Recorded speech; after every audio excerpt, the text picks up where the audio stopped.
If House Republicans win in the midterm elections, it's already clear their new majority will be a constant churn of self-radicalization and an extremist political weapon for Donald Trump.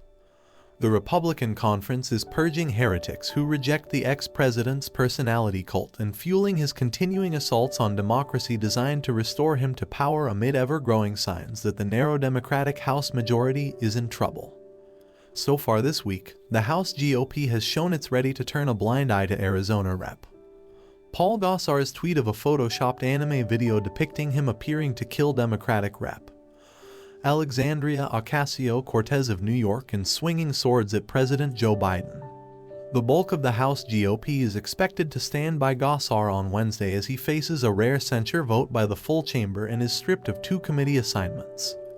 Explaining her decision to hold the vote, Speaker Nancy Pelosi said, "We cannot have members joking about murdering each other. But if they are not bothered enough by Gosar's glorification of violence to punish him, some of his Republican colleagues do want to strip committee posts from 13 GOP members who backed a bipartisan infrastructure bill that will repair roads and bridges and widen access to broadband. Their sin lies in handing a victory to Biden in a recently signed law that even some Republicans, including Senate Minority Leader Mitch McConnell, argue is a win for the American people." Trump extended his revenge tour to 2 House GOP primaries this week, choosing the West Virginia congressman who voted against infrastructure in an incumbent-on-incumbent primary, and backing an opponent to a Michigan congressman who voted for his impeachment earlier this year. Wyoming Rep. Liz Cheney, meanwhile, was again disowned by her state party for telling the truth about Trump's authoritarian attempt to destroy the peaceful transfer of power, which has been a hallmark of American democracy for nearly 250 years. Cheney had already lost her House leadership post for defending cherished American values to a Trump acolyte, Rep.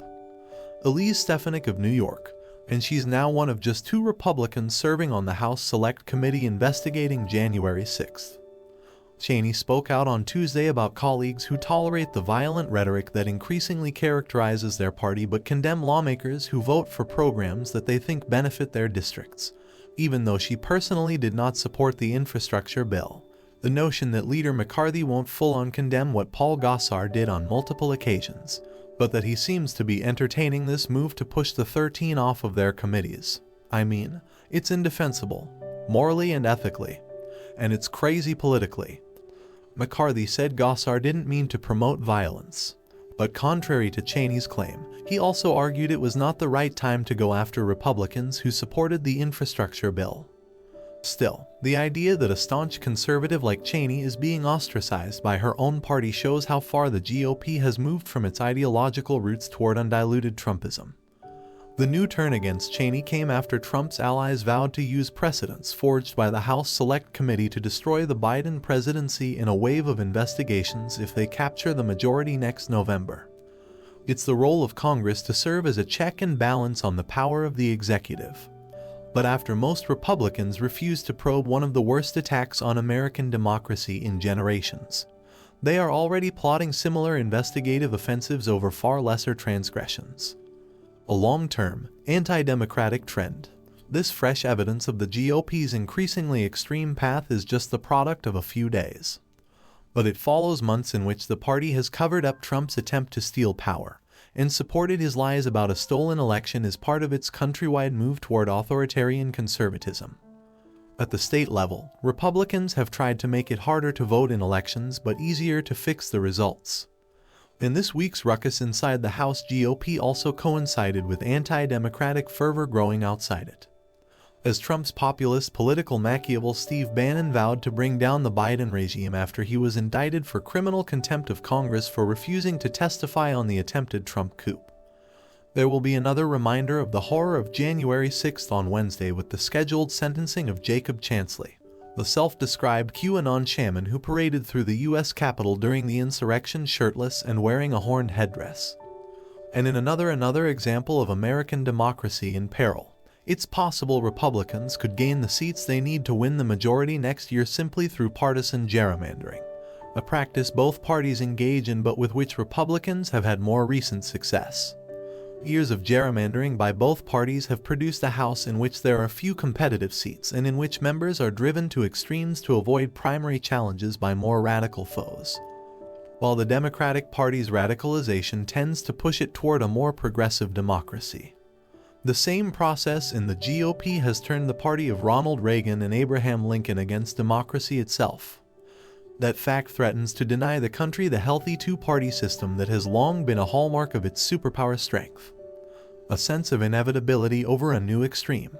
GOP House majority is also being fueled by the Democratic Party's muddled efforts to sell Biden's achievements, including the infrastructure law, as Americans feel the pain of immediately rising prices, which may overshadow any enthusiasm for long-term investments in roads and bridges.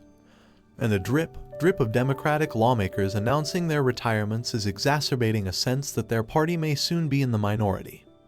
While Republicans are in many cases abetting an illegitimate attempt to steal power, Democrats are proving that effectively wielding power won fairly, but with tiny majorities, can be almost impossible. Green warns McCarthy he's not a shoo-in for Speaker. If McCarthy fulfills his dream of becoming Speaker, his riotous conference might make the struggles of ex-GOP Speakers John Boehner and Paul Ryan to control their radical wings look tame by comparison. Neither man had to deal with someone like freshman Rep. Marjorie Taylor Greene of Georgia, who said McCarthy was a failure on Wednesday despite his constant appeasement of Trump.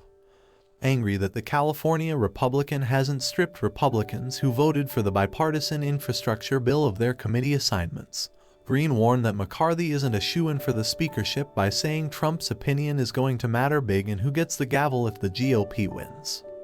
The sharp rebuke was a sign that McCarthy must constantly appease the vast Trump wing of his party to secure his own political ambitions, a factor that saw him quickly visit Mar-a-Lago this year in a bid to walk back his previous criticism of Trump over the insurrection.